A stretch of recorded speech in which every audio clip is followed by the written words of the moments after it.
Oui, Madame la maire, chers collègues, je vous propose par cette délibération d'approuver le programme et l'enveloppe financière prévisionnelle d'une nouvelle étape importante dans la transformation du Palais Saint-Georges, sa rénovation partielle avec un objectif volontarisme et assumé d'ouvrir un hôtel de police municipale dans un lieu emblématique, accessible aux habitants, afin d'échanger et de faciliter les démarches administratives et citoyennes et d'assurer la tranquillité publique. Ce futur hôtel de police municipale regroupera les services de la ville qui œuvrent à la prévention de la délinquance, à la médiation, à la sécurité, à l'accès aux droits et à la proximité. Alors ce projet, il s'inscrit dans une dynamique engagée depuis plusieurs années. Depuis le départ du service départemental d'incendie et de secours, le Palais Saint-Georges fait régulièrement l'objet de travaux sous maîtrise d'œuvre municipale pour améliorer les capacités d'accueil et les conditions d'exercice des missions des directions municipales qui y sont implantées, la direction de la police municipale, la direction du domaine public notamment. Alors la délibération qui vous est soumise ce soir marque une nouvelle étape, plus structurante, avec une opération d'ampleur qui est confiée à une maîtrise d'œuvre privée.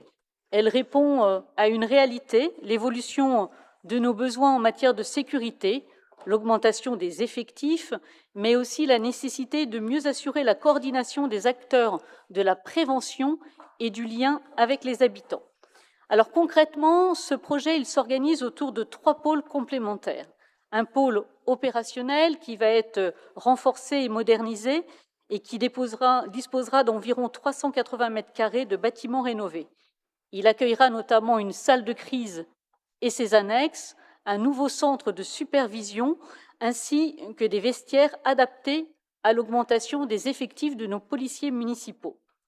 Un pôle administratif étendu sur près de 700 mètres carrés, il permettra d'accueillir les nouveaux effectifs de la police municipale, tant pour l'encadrement que pour les fonctions support, ainsi que les équipes de la direction de la prévention et de la médiation et la direction de la sécurité et de la prévention et le service de la prévention de la délinquance et de la médiation. Ce regroupement favorisera une meilleure coordination des politiques publiques. Il permettra également de maintenir sur site l'ensemble des bureaux de la direction des sports. Enfin, un troisième pôle, le pôle des démarches tranquillité d'environ 620 mètres carrés. Ce pôle offrira un accueil unifié pour les habitants avec des guichets dédiés à la police municipale, des guichets dédiés aux objets trouvés, des espaces d'entretien individuel, des salles de permanence. Il accueillera également la direction des quartiers Centre, Saint-Hélier, Beauchardonnay.